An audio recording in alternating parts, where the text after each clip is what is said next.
السلام عليكم ورحمة الله. أشهد أن لا إله إلا الله وحده لا شريك له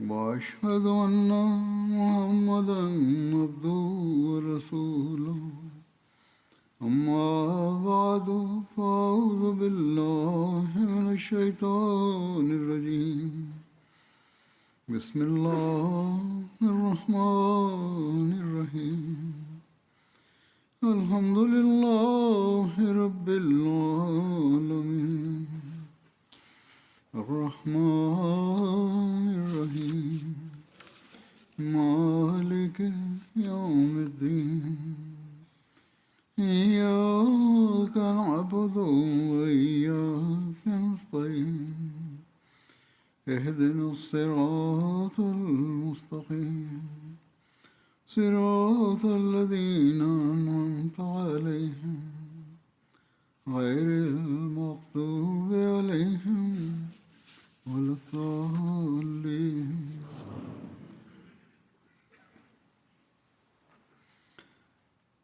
حضرت مسیح موعود علیہ الصلوۃ والسلام کی سیرت. En décrivant la vie du Messie premier l'Islam, j'avais évoqué des preuves de sa véracité et j'avais relaté divers événements. Aujourd'hui également, je relaterai quelques incidents. Une affaire judiciaire avait été intentée contre le Messie premier l'Islam par le docteur Henry Martin Clark. Il s'agissait d'un procès pour tentative de meurtre. C'était un procès extrêmement dangereux. Le Messie premier l'Islam explique. Ce procès, celui de Henry Martin Clark, était si dangereux que même la peine de mort aurait pu être prononcée. Et il a donné l'exemple en mentionnant le procès intenté à Jésus alayhi salam par les Juifs devant le tribunal romain. Et le Messie premier l'Islam explique « Un procès de ce genre m'a aussi été intenté. » Ce sont les Juifs qui ont intenté un procès contre Jésus alayhi salam. Mais sous le règne de ce royaume, la personne qui a intenté un procès contre moi était un révérend pasteur qui était également un médecin, c'est-à-dire le docteur Martin Clark, qui a porté plainte contre moi pour tentative de meurtre et qui a fourni des preuves exhaustives à tel point que même le Maulvi Abu Saïd Mohammed Hussein Batalvi, un ennemi farouche de ce mouvement, est venu témoigner au tribunal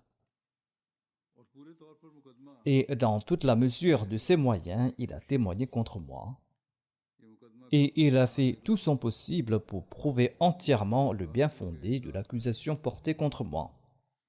Cette affaire a été présentée au capitaine Douglas, sous-commissaire de Gurdaspur, dont la mutation avait eu lieu à cette époque à Shimla, dit le Messie premier l'Islam. Quoi qu'il en soit, l'affaire fut entièrement instruite devant lui. Le Messie premier l'Islam affirme que toutes les preuves furent présentées contre moi avec force et vigueur. En de telles circonstances, même un juriste avisé n'aurait pu affirmer que je pouvais être acquitté. Les exigences de l'époque et les circonstances étaient devenues telles que j'aurais été déféré devant la cour d'assises pour y être condamné à mort, ou bien être condamné à la peine de l'exil par-delà à la mer Salée, c'est-à-dire emprisonné à perpétuité. Mais Dieu le Tout-Puissant, tout comme il m'en avait informé avant le procès, avait également révélé d'avance que je serais acquitté. Ainsi, cette prophétie était connue d'un grand nombre de membres de ma communauté. Bref, lorsque l'affaire arriva à ce stade et que les ennemis et les adversaires furent convaincus que le magistrat allait me livrer désormais aux sessions, à ce moment-là, le capitaine Douglas a dit au capitaine de police « Il me vient à l'esprit que cette affaire est montée de toutes pièces. Le capitaine qui était le juge n'a pas cru en cette affaire. Il a dit que mon cœur refuse de croire qu'une telle tentative ait effectivement été faite et qu'il ait envoyé un homme pour tuer le docteur Martin Clark. Veuillez enquêter à nouveau sur cette affaire. Dieu le Tout-Puissant a inspiré au juge de dire de nouveau au commandant de police de relancer l'enquête. Le Messie premier d'Islam relate: c'était une époque où mes adversaires n'étaient pas seulement occupés à toutes sortes de complots contre moi, mais aussi ceux qui se vantaient de voir leurs prières exaucées s'étaient voués à la prière. Ils ne se contentaient pas de faire des tentatives, mais ils priaient également, et ils priaient en pleurant pour que je sois condamné. Mais qui peut s'opposer à Dieu le Tout-Puissant? Je sais que le capitaine Douglas a également reçu certaines interventions, mais il était un magistrat juste. Il a dit: nous ne pouvons pas nous rendre coupables d'une telle malhonnêteté, autrement dit, je ne peux pas rendre un verdict erroné. Bref, lorsque cette affaire fut confiée de nouveau au capitaine Le Marchand pour enquête, le capitaine appela Abdulhamid et lui demanda de dire la stricte vérité. Néanmoins, Abdulhamid répéta la même histoire qu'il avait présentée devant le sous-commissaire.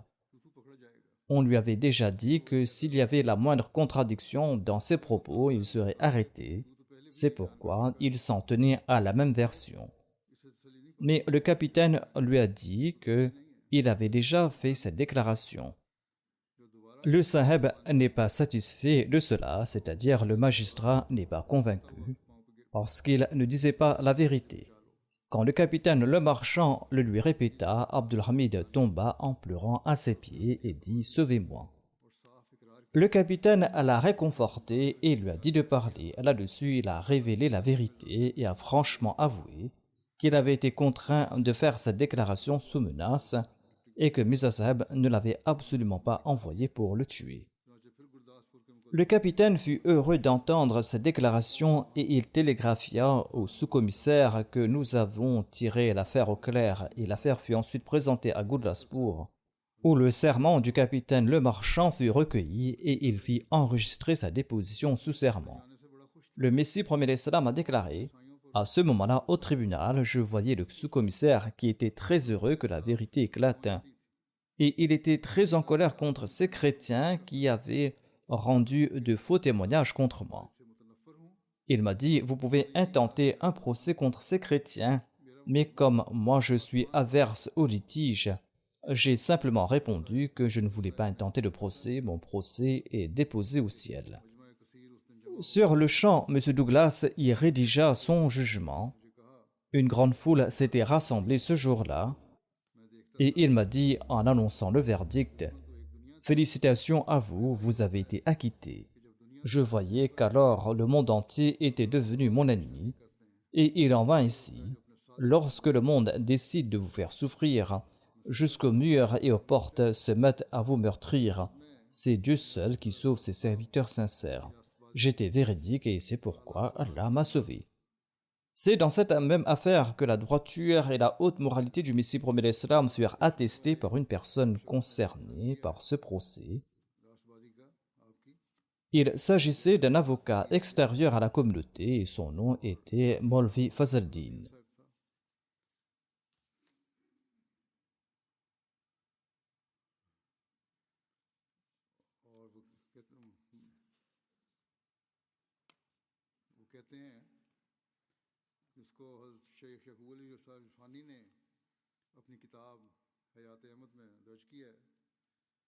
Hazrat Sheikh Yaqub Ali Sab Irfani l'a consigné dans son ouvrage Hayat e Ahmad. Il a écrit à ce propos que le deuxième grand événement moral qui confirmait la sincérité du Messie premier d'Islam est également apparu dans cette affaire, montrant à quel point il aimait la vérité. Écoutez son récit dans les mots de l'honorable feu Molvi Fazaldin Saheb qui était avocat. Cheikh Yaqub Irfani a rapporté les propos de Lala Dinanath, un hindou éditeur de 2 journaux chez Hindustan. Il était donc l'ami de Cheikh Yaqub Irfani.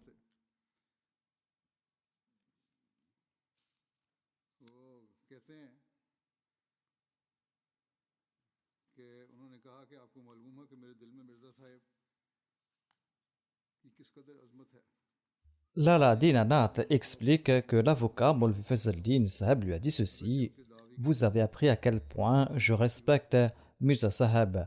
Je considère sa position et son rang comme très éminents, bien que, selon moi, dit cet avocat, du point de vue de la psychologie, je crois qu'il s'est trompé dans sa compréhension de ses affirmations. Ces affirmations ne sont pas exactes selon l'avocat, mais il est néanmoins une très bonne personne, a-t-il déclaré. C'était une personne d'un très haut rang, à la fois un grand homme et un homme spirituel, et ma conviction à son égard est née d'un événement. Il raconte ainsi cet événement. Il a déclaré: vous connaissez Hakim Ghulam Nabi, Zubdatul Hukama, ainsi que Molvi Fazaldin Saheb l'avocat. C'est l'hindou qui était l'éditeur des deux journaux qui a relaté cet événement. Maintenant, il rapporte les propos de Molvi Fazaldin Saheb. Il a dit: vous connaissez également Molvi Fazaldin Saheb l'avocat. Les amis se rassemblaient souvent le soir chez Hakim Saheb. J'y allais également. Un jour, quelques amis y étaient réunis. Par hasard, il fut question de Mirza Saheb. Une personne commença à s'opposer à lui, mais d'une manière qui manquait de noblesse et de moralité. Cet hindou, rédacteur en chef du journal, raconte qu'en entendant cela, un feu Molvi Fazaldin Saheb fut pris d'une grande émotion. Il déclara avec une grande ferveur: je ne suis pas le disciple de Mirza Saheb, je ne crois pas en ses revendications, quelle qu'en soit la raison, mais je suis convaincu de la personnalité éminente et de la perfection morale de Mirza Saheb. Je suis avocat et des gens de toutes les couches de la société viennent me consulter pour des affaires judiciaires. J'en ai également vu des milliers par l'intermédiaire d'autres avocats dans ce domaine, de grands hommes intègres dont on n'aurait jamais pu soupçonner qu'ils agiraient par ostentation ou hypocrisie ont, dans le cadre de procès, modifié leurs déclarations sans hésitation s'ils estimaient nécessaire de le faire sur avis juridique. Mais de toute ma vie, je n'ai vu que Mirza Saheb qui n'a jamais dévié de la vérité. J'étais avocat dans l'une de ces affaires. C'est la même affaire que celle du pasteur Henry Martin Clark. L'avocat déclare que dans cette affaire, je lui ai rédigé une déclaration juridique et je lui ai présenté cette déclaration. Le Messie promet l'Islam l'a lu et il a dit que c'était un mensonge. J'ai déclaré que la déclaration de l'accusé n'est pas sous serment et que la loi lui permet de dire ce qu'il veut.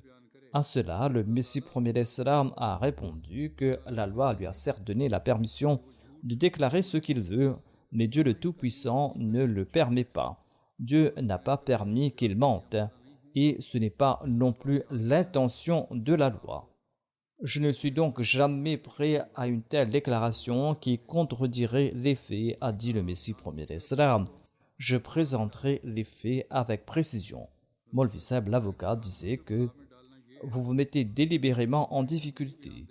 Le Messie promet l'Islam a dit à ce sujet: se mettre sciemment en difficulté, c'est rendre mon Dieu mécontent en faisant une déclaration légale pour en tirer un avantage illégitime.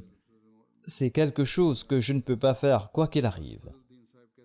Lala Dinanat, l'éditeur qui a rapporté cela à Sheikh Yaqub Ali Irfani, explique que Molvi Fazaldin Saheb disait que Mirza Saheb avait prononcé ces paroles avec une telle ferveur qu'il y avait sur son visage une sorte particulière de majesté et de passion. En entendant cela, l'avocat a dit au Messie promet l'Islam: vous ne pouvez tirer aucun profit de ma défense. Là-dessus, le Messie promet l'Islam a répondu: je n'ai jamais imaginé que votre défense serait utile, ni que les efforts de quiconque d'autre le seraient, et je ne crois pas non plus que l'opposition de qui que ce soit pourrait me détruire. Je place ma confiance en Dieu, Dieu qui voit mon cœur. Je vous ai nommé avocat parce que c'est la manière de respecter les formalités, et puisque je sais que vous êtes intègre de votre travail, je vous ai nommé mon avocat. Ainsi donc, selon le Messie prophète d'Islam, il ne s'agit que d'un moyen formel qu'il convient d'utiliser, c'est pourquoi je le fais. Je n'ai aucune dépendance en vous. Molvi Fazaldin disait que j'ai répété que je proposais justement cette déclaration. Mirza Saheb a répondu que non. il fallait insérer la déclaration qu'il écrirait lui-même sans se soucier du résultat et de l'issue. Qu'aucun mot n'y soit modifié, a dit le Messie premier d'Islam, et je vous dis avec une certitude absolue qu'elle sera plus efficace que votre déclaration légale et que le résultat que vous craignez n'apparaîtra pas. Au contraire, l'issue, si Dieu le veut, sera bonne. Et même si l'on suppose qu'aux yeux du monde, l'issue n'est pas favorable, c'est-à-dire que je suis condamné, cela ne m'importe pas, car à ce moment-là, je serai heureux de n'avoir pas désobéi à mon Seigneur. Lala Dinanath disait que Maulvi Fazl-Din avait présenté la défense de Mirza Saheb avec beaucoup de passion et de sincérité, et il avait déclaré que ce dernier avait de nouveau rédigé sa déclaration spontanément. Et par une étrange puissance divine, c'est sur cette même déclaration telle qu'il avait affirmé qu'il fut acquitté. En évoquant la droiture et le courage, le Messie premier d'Islam a accepté toutes sortes d'épreuves pour la vérité. Maulvi Fazl-Din a créé un état d'exaltation profonde parmi l'auditoire. Tous ceux qui étaient présents en tant qu'étrangers qui s'opposaient à la communauté se sont tus. À cela, certains lui ont demandé « Pourquoi ne devenez-vous pas un disciple de Mirza Saheb ?» Il a répondu que c'est mon affaire personnelle et vous n'avez pas le droit de me questionner à ce sujet. Je le considère comme un homme parfaitement intègre et il jouit d'une grande estime dans mon cœur.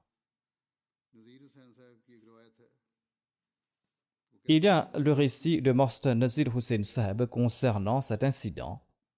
Il dit que feu Maulvi Fazl-Din Saheb, avocat à la haute cour, avait une profonde et sincère dévotion envers le Messie premier d'Islam et il assistait généralement à ses procès. Il explique que cet avocat m'a relaté qu'il croyait que le Messie premier d'Islam était un homme parfaitement juste de la plus haute stature. Lorsque je l'ai interrogé, il a relaté un incident concernant le Messie premier d'Islam, disant que nous étions allés à un procès entre le Messie premier d'Islam et Martin Clark.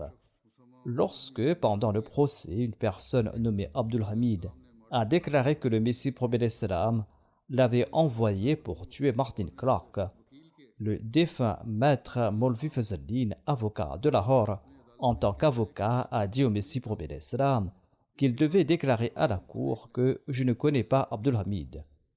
Après cela, nous allons nous occuper nous-mêmes du reste de la procédure.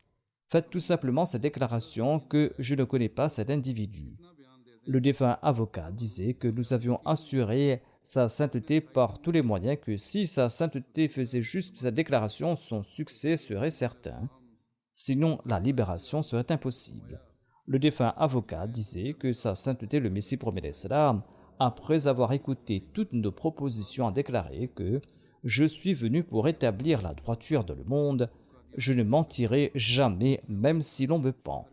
Je connais Abdul Hamid, il venait à Qadian et je ne peux absolument pas le nier, quoi qu'il arrive. » Le regretté Maulvi Fazl-Din Saheb, l'avocat, disait que nous avions soumis à sa sainteté que sauver sa vie est un devoir. Par conséquent, si sa sainteté ne veut pas mentir, qu'il donne au moins une réponse qui ne révèle pas clairement qu'il le connaît, c'est-à-dire de ne pas mentir mais d'énoncer des propos vagues.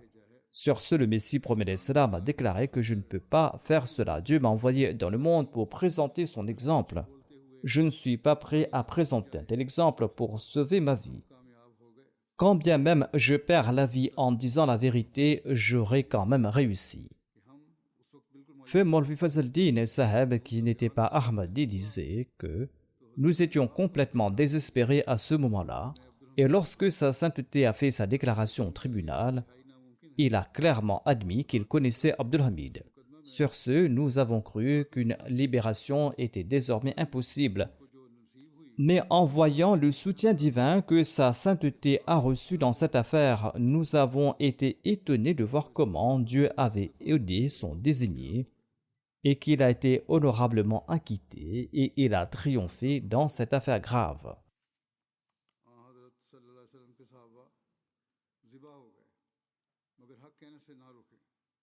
Le Messie premier l'Islam déclare: les compagnons du saint prophète Mohammed paix soit lui ont été massacrés, mais ils n'ont pas cessé de dire la vérité. Ils ont accompli des conquêtes d'une ampleur sans précédent. Quelle en était la raison? Ils possédaient la sincérité, la véracité, la fidélité. Ce sont de tels hommes de caractère avisés et pleins de discernement qui placent leur confiance en Dieu, et quand ils énoncent un propos pour la cause de Dieu, ils savent que le secours de Dieu viendra, c'est pourquoi ils n'agissent pas autrement. Ceux qui sont les serviteurs de Dieu ne mentent pas et ne s'abstiennent pas de dire la vérité. Si on me demande si je revendique être le Messie promis, alors je dirais quelle réponse j'y donne. Rien ne fonctionne sans sincérité et courage viril. Tant de procès m'ont été intentés, mais quelle en fut l'issue? Quelqu'un peut-il dire que par peur de ces affaires j'ai reculé? C'est de l'idolâtrie. Je crois que Dieu existe et je crois qu'il assiste ses serviteurs sincères. Je dis en toute vérité que celui qui prononce la ilaha illallah avec un cœur sincère, Dieu est avec lui. L'islam est la seule religion qui engendre ce courage. Ceci n'était pas réservé à sa personne. Il a affirmé que c'est pour tous. Quiconque croira sincèrement en Allah sera sauvé. On trouve également mention du témoignage d'un hindou, une connaissance d'enfance du Messie premier l'Islam. Cet hindou raconte qu'il avait connu le Messie premier l'Islam depuis l'enfance et qu'ils sont du même âge. Il déclare: je visite Qadian depuis toujours et je vois encore les excellentes habitudes qui existent en lui aujourd'hui, toutes ces bonnes qualités et ces bonnes coutumes qui existaient auparavant en lui. Il évoquait la vie du Messie premier l'Islam. Il déclare que je le considère comme véridique et dit de confiance, un homme bon. Je pense que par mes chers, Dieu est descendu sur terre en prenant la forme de Mirza Sahib et que Dieu déploie lui-même sa gloire en sa personne. Le fils aîné du Messie premier l'Islam, Mirza Sultan Ahmad, écrit que son père était constamment occupé par le travail religieux. Les membres de la famille lui faisaient entièrement confiance. Les gens du village avaient également pleinement confiance en lui. Même les associés qui étaient autrement des opposants étaient si convaincus par la bonté du Messie premier l'Islam que lors des différends, il déclarait que tout ce qu'il dit nous est acceptable. Chacun le considérait comme dit de confiance et le tenait pour véridique. Hazrat Muslim Maud dit que le père du Messie premier l'Islam se demandait comment ce dernier subviendrait à ses besoins. Il ne peut ni gérer les biens de la famille et il ne veut pas non plus d'emploi. Il y avait un sikh d'un village voisin et ses deux fils venaient rendre visite à notre grand-père, dit Hazrat Muslim Maud. L'un d'eux est venu me raconter à moi, dit Hazrat Muslim Maud, l'incident suivant. Il disait que le grand Mirza Sahib, c'est-à-dire le père du Messie premier l'Islam, m'a dit une fois: va voir Ghulam Ahmad, il a ton âge, explique-lui que s'il ne peut pas gérer les biens, eh bien je le ferai embaucher.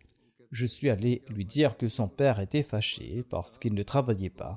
Son père disait: est-ce qu'il vivra au crochet de son frère pendant toute sa vie? Que fera-t-il quand je serai parti? Et s'il le souhaite, je peux lui trouver un emploi. Le Messie premier l'Islam a dit en entendant cela que mon père s'inquiète pour rien. Dites-lui que je suis devenu le serviteur de celui dont je devais l'être. Bien que le grand-père fût un homme mondain, ce sikh raconte que quand je suis parti le voir pour lui donner cette réponse, c'est-à-dire la réponse du Messie premier l'Islam, eh bien il s'est tu et il a déclaré que si mon fils Mirza Ghulam Ahmad a dit cela, alors c'est la vérité, il ne ment jamais. Hazrat Mirza Bashir Ahmad Sahib relate que je me souviens très bien et je ne peux jamais oublier cet incident. En 1916, feu M. Walter, qui était le secrétaire du YMCA de toute l'Inde, était venu à Qadian pour faire des recherches sur le mouvement Ahmadiyya.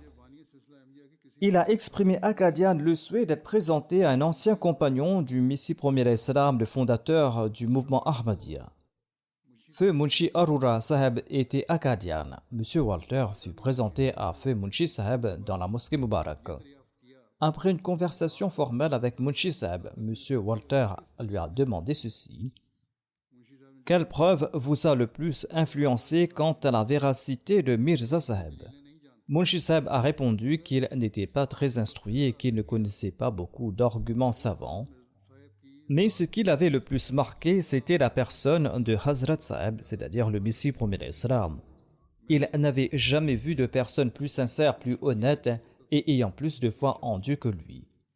En le voyant, personne n'aurait pu dire que cet homme était un menteur. Pour le reste, dit-il, j'étais suspendu à ses lèvres. Je ne connaissais pas beaucoup d'arguments.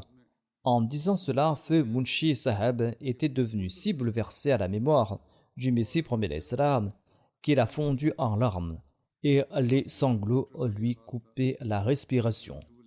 À ce moment-là, M. Walter, qui menait l'entretien, était si stupéfait qu'on aurait dit qu'il n'y avait plus une goutte de sang dans le corps. Son visage blêmit complètement. La couleur de son visage devint blanche comme un drap lavé et plus tard, il mentionna spécifiquement cet incident dans son livre Ahmadiyya Movement. Et il écrivit qu'on ne pouvait pas du moins qualifier de trompeur une personne qui aurait produit de tels individus par son influence. Hazrat Mian Rahim Bakhsh Sahib raconte qu'il a rencontré une personne nommée Mohammad Ibrahim Ahmadi. J'ai eu quelques conversations avec lui, j'ai été convaincu. La nuit, j'ai fait un rêve dans lequel nous 4 frères étions perdus dans une grotte de montagne et nous ne trouvions pas le chemin. Je suis monté par un côté et je suis arrivé en haut. J'ai vu qu'un train circulait, mais il était très haut au-dessus du sol. Je me demande comment y monter. En haut, une personne est debout. Il a dit d'attraper la corde qui pend du ciel. C'est ainsi que tu pourras monter. Il avait vu toute cette scène en rêve. Il raconte le matin, Ibrahim Sahib est venu me voir. Et je lui ai relaté mon rêve. Il a fait sortir le Saint-Coran et il m'a expliqué le sens du verset Wa'tasimu bihablillah qui signifie accrochez-vous fermement à la corde d'Allah. Et c'est là que j'ai écrit la lettre d'allégeance. La réponse est venue en disant que l'allégeance était acceptée mais qu'il fallait absolument venir à Qadian. Cette réponse m'est venue du Messie premier d'Islam ou de son secrétaire ou de la personne qui l'a rédigée. J'ai donc fait mes préparatifs pour partir pour Qadian. À la gare d'Amritsar, quand je suis monté dans le train pour Batala, il y avait 2 ou 3 Sikhs dans mon compartiment. Ils étaient très âgés et m'ont demandé où je me rendais. Je disais Qadian. Ces Sikhs ont dit que le Qadian de Mirza. J'ai dit oui, je pars là-bas. Dites-moi comment il est. J'avais déjà fait un rêve à ce propos, mais je n'ai pas pu m'empêcher de demander pour rassurer davantage mon cœur, pensant que je devais aussi leur demander comment il était, c'est-à-dire à propos du Messie premier d'Islam. Ils ont répondu, il est très célèbre, il prétend à la divinité. Ce sont les Sikhs qui ont dit cela, c'était une pensée conforme à leur propre compréhension. Sa prétention en revanche était que j'ai été envoyé en ayant reçu la révélation de la part de Dieu, et j'ai été envoyé pour inviter les gens vers Dieu. Quoi qu'il en soit, il raconte que juste par espièglerie, malgré avoir prêté allégeance, il a quand même eu l'idée de faire une blague et a dit « Je connais Mirza Sahib à Sialkot, lui et mon père étaient tous deux des employés. Ils consommaient ensemble du bhang ou d'autres produits. J'ai dit cela par plaisanterie. De toute façon, il y a une faiblesse de foi au tout début. J'ai dit à propos du Messie premier d'Islam qu'il avait l'habitude de consommer du bhang avec mon père. Sur ce, c'est qu'on dit « Ami, ne dis pas cela. C'est un homme pieux, très honnête et digne de confiance. Et il est si renommé que les gens le citent en exemple. Et si quelqu'un dit la vérité, chez nous, les gens disent « Es-tu le fils de Mirza-Ghulam Murtaza ?» Ainsi donc, il est devenu pour nous un exemple en raison de sa véracité et de sa sincérité. Il jouait avec nous durant son enfance et il nous relatait des histoires tirées des livres. Il était le fils d'un chef. En effet, le Messie premier d'Islam était le fils du chef de Qadian. Nous le respections et il se transforma de jour en jour. Nous le respections parce qu'il était le fils d'un chef. Quoi qu'il en soit, il continua de changer. Et un temps vint où il resta uniquement à l'intérieur et ne sortait plus, c'est-à-dire le Messie premier d'Islam avait adopté la réclusion et il concoctait la magie à l'intérieur. Ces gens étaient superstitieux, ils ne connaissaient pas la religion, ils pensaient qu'ils pratiquaient la magie en restant à l'intérieur. Et autour de Qadian, dans un rayon de 4 milles, il a exercé une sorte de magie, c'est-à-dire qu'il les a convaincus et a fait reconnaître sa vérité. Et si une personne d'une religion quelconque venait à lui, il se prouvait véridique en utilisant les principes de cette même religion et en démontrait la fausseté. Et il a dit que je suis venu des cieux. Les Sikhs lui ont dit ces choses. J'ai donc entendu leurs propos et ensuite je suis parti à Qadian. Lorsque je suis arrivé à la maison d'hôte à Qadian, il y avait 3 ou 4 garçons. Je me suis dit que, voyons si celui que j'avais accepté était juste. J'ai alors parlé à ces garçons durement, mais eux se comportaient avec douceur et ils faisaient preuve d'une grande courtoisie malgré ma grossièreté. Mais je voulais voir comment ils ont été formés. Ils se comportaient avec une grande douceur et courtoisie face à ma dureté. J'ai dit que je voulais rencontrer Mirza Saheb. Ils m'ont dit qu'il était parti en promenade à ce moment-là et qu'il serait difficile de le rencontrer. En me promenant à Qadian, une grande anxiété m'a envahi à cause de la forte chaleur. J'ai décidé de repartir, dit-il. Il n'avait donc pas une foi ferme. Sur le chemin, j'ai rencontré un arabe. Il m'a dit « Monsieur, vous êtes venu à Qadian, passez absolument voir Hazrat Sahib. Étant donné que vous êtes venu ici rencontrer le Messie premier d'Islam avant de partir, ce temps ne reviendra pas. Les gens viendront, mais cette personne ne sera plus là. C'est l'occasion de le rencontrer avant de partir. Mais je n'ai pas prêté attention et j'ai dit au cocher de démarrer maintenant. J'étais épuisé par la chaleur et la rencontre n'avait pas eu lieu. J'avais l'intention de repartir. Et il y a eu l'appel à la prière et j'ai dit que je partirais après la prière. Je suis revenu à la mosquée et j'ai rencontré le même arabe qui m'avait demandé de ne pas partir. Il m'a dit « Mon frère, depuis ce moment-là, je prie pour vous en me prosternant afin qu'Allah vous retienne, afin que vous puissiez voir le Messie premier d'Islam. » C'était là la sincérité de cet arabe. Lorsque l'invité a dit « je m'en vais », l'arabe s'est dit qu'il n'y a qu'une seule solution, c'est de me présenter devant Allah et de me prosterner. Depuis ce moment-là, je suis en prosternation et je prie pour toi afin que tu puisses voir le Messie premier d'Islam avant de partir. Ensuite, il a dit que j'ai vu Hazrat Sahib. Il était venu s'asseoir à l'assemblée, j'étais debout devant. Et j'avais la barbe, les cheveux et la moustache entièrement rasés. Comme de nos jours, même à cette époque, les gens à la mode agissaient ainsi. Le Messie premier d'Islam s'était assis la tête baissée. Je me suis dit qu'il me serait impossible d'avoir une certitude complète tant que je ne verrais pas son visage. Bien que j'ai prêté allégeance par écrit, ma certitude ne pouvait être complète jusqu'à présent et à d'autres égards, il semblait même que non. Un peu plus tard, le Messie premier d'Islam leva le visage et regarda. Je me suis dit, il est véridique. Quand j'ai vu son visage, une voix s'est élevée de mon cœur qui a déclaré, il est véridique et sincère. Après un court instant, il a levé la tête, il a regardé et j'ai dit, je crois, j'ai la foi. Wa saddaqna, et j'atteste de sa véridicité, il est véridique. La troisième fois que je l'ai regardé, j'étais prêt à me sacrifier pour lui. Ensuite, la prière a débuté. Dès qu'il a terminé la sola, Hazrat Sahib s'apprêtait à rentrer. Une personne s'est tenue à la porte et a supplié « Priez pour moi, s'il vous plaît. » Il a répondu « Vous êtes sous mon allégeance, je prie même pour mes ennemis. »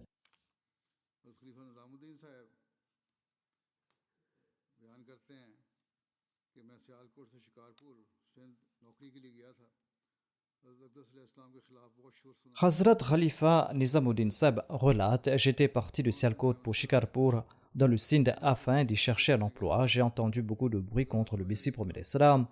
Je suis venu à Amritsar où j'avais des amis. J'avais l'intention de me rendre d'Amritsar à Sialkot, mais je suis resté endormi et 2 trains sont partis pour Sialkot. Quand je me suis réveillé, j'ai découvert que les trains étaient partis.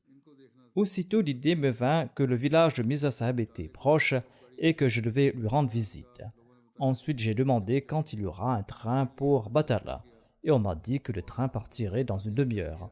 J'ai pris un billet et je suis parti à Batala et de là, je me suis rendu à Qadian à pied. Je suis arrivé là-bas à l'heure de la prière d'Asra et j'ai rencontré Hazrat Maulvi Abdul Karim Sahib.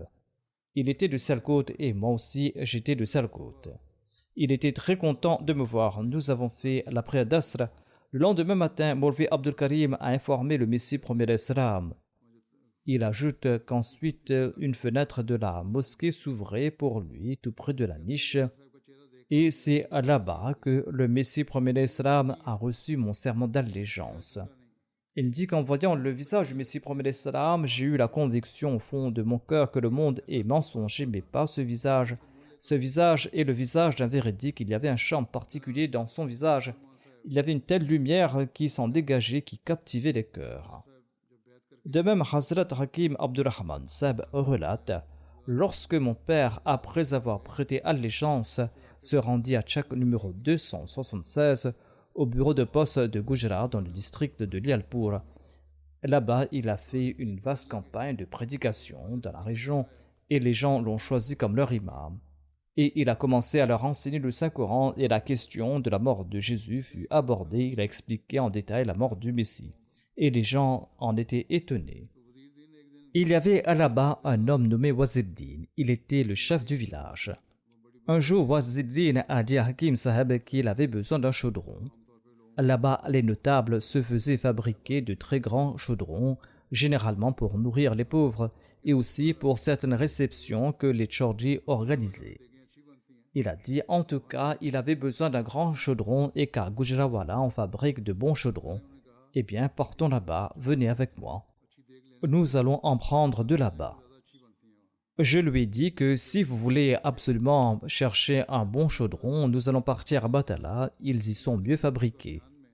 Et quand nous sommes arrivés à Batala, j'ai dit à Chordji Waziddin que tout près d'ici se trouve Kadiar où réside Mirza Sahib. Je lui ai prêté allégeance et les véridiques, venez vous aussi. Chordji Sahib a dit que je témoigne qu'il est assurément véridique. En effet, Chordji Sahib le connaissait déjà. À Sialkot, Mirza Sahib et moi, nous travaillions ensemble, disait-il. J'étais greffier foncier et il travaillait au bureau. Chordji Sahib était parti chercher la marmite avec Hakim Sahib. Celui-ci a commencé à parler à propos du Messie premier d'Islam. Il a dit oui, il est véridique, parce que je l'ai vu travailler au bureau. Il n'a jamais pris de pot de vin, il n'a jamais menti. Il était très pieux et il était vertueux. Une telle personne ne peut jamais faire une fausse affirmation. Je l'ai vu depuis sa jeunesse, il ne peut faire de fausses affirmations. Je vous accompagne. C'est pourquoi Chordji Sahib s'est immédiatement rendu pour prêter allégeance. Mian Ferozuddin Sahib relate, le nom de mon grand-père était Mian Nizamuddin. Lorsque le Messie premier d'Islam était venu à Sialkot pour son travail, mon grand-père lui avait loué une maison dans le quartier Salu Gujar. Le Messie premier d'Islam avait également fait fabriquer par mon grand-père une bague en or de 6 machas. Macha, une ancienne unité de mesure qu'il avait envoyée à sa propre maison. Le Messie premier d'Islam entretenait des relations profondes avec mon grand-père. Lorsque le Messie premier d'Islam a revendiqué la messianité, mon grand-père lui a prêté allégeance après quelque temps et il a dit à toute sa famille: je le connais depuis l'époque où il était employé ici, c'est pourquoi vous tous prêtez-lui allégeance en ma présence. Ce visage n'est pas celui d'un menteur. C'est ainsi qu'en 1892, toute notre famille a prêté allégeance.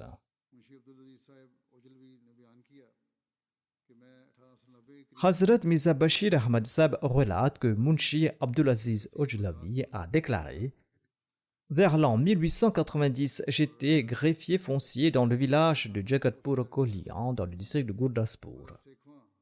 Et en 1891, en faisant des efforts, j'ai obtenu ma mutation au village Sherwan, dans le district de Gurdaspur. À cette époque, je n'étais pas Ahmadi, mais j'avais entendu parler du Messie premier d'Islam.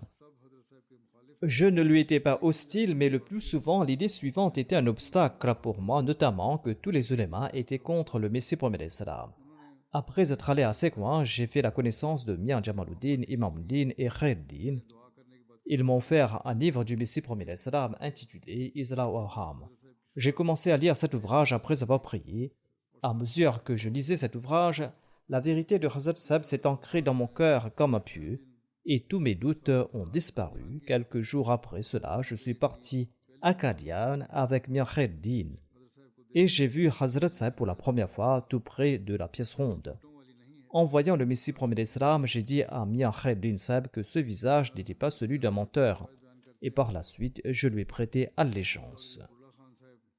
De même, Hazrat Mirza Bashir Ahmad Sahib relate une autre anecdote de Hazrat Chaudhry Zafullah Khan Sahib. Il déclare que l'honorable Chaudhry Sir Mohammad Zafullah Khan Sahib m'a relaté par écrit que lorsque j'ai rendu visite au Messie premier d'Islam pour la première fois à Lahore, je n'avais à ce moment-là aucune critique de doctrine. L'impression qui s'est alors imprimée dans mon cœur était que cette personne est sincère et ce qu'il dit est vrai. Et un tel amour pour lui a été mis dans mon cœur par Allah que cet amour est pour moi la seule preuve essentielle de la véracité du Messie premier d'Islam. Bien que j'étais alors un enfant, depuis ce moment et jusqu'à présent, je n'ai pas eu besoin d'aucune preuve. Plus tard, les événements successifs ont eu lieu qui ont été la cause de l'affermissement de ma foi. Mais je n'avais cru en le Messie premier d'Islam qu'après avoir vu son visage béni. Et cette même impression est jusqu'à présent pour moi la plus grande preuve de la véracité de ses revendications. À cet égard, je considère que je suis Ahmadi depuis le 3 septembre 1904, quand je l'ai vu pour la toute première fois. De même, Hazrat Mian Sadruddin Sahib relate, au moment où j'ai prêté serment d'allégeance, j'ai demandé à mon père « Sais-tu pourquoi les gens viennent à Qadian sur des voitures à cheval ?» Il a dit qu'il ne le savait pas. J'ai dit « Mirza Sahib affirme être le Messie promis. » Mon père a dit « Cela doit être vrai. J'ai vu cette personne depuis l'enfance, il ne ment pas. » Le Messie premier d'Islam déclare « Maintenant, voyez, Dieu a parachevé son argument contre vous de cette manière. Il a établi des milliers de preuves en ma faveur et vous a donné l'opportunité de considérer le degré de connaissance spirituelle de celui qui vous appelle à cette communauté et le nombre de preuves qu'il présente. Et vous ne pouvez attribuer aucun défaut, aucune calomnie, aucun mensonge ou aucune tromperie à ma vie passée, de sorte que vous ne puissiez penser que celui qui est habitué au mensonge et à la calomnie depuis le début aurait également menti dans ce cas. Qui parmi vous peut trouver à redire à ma biographie? C'est donc la grâce de Dieu qui m'a maintenu sur la voie de la taqwa depuis le début, et c'est une preuve pour ceux qui réfléchissent.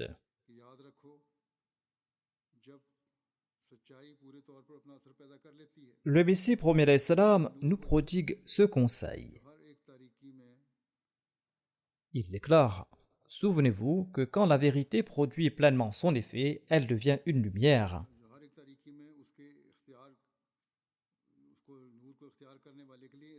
La vérité devient une lumière qui, dans chaque obscurité, guide celui qui choisit cette lumière et qui le sauve de toute difficulté. » Qu'Allah le Tout-Puissant nous accorde la grâce en comprenant cette réalité de rester ferme sur la vérité et d'agir toujours selon les plus hautes normes de la vérité.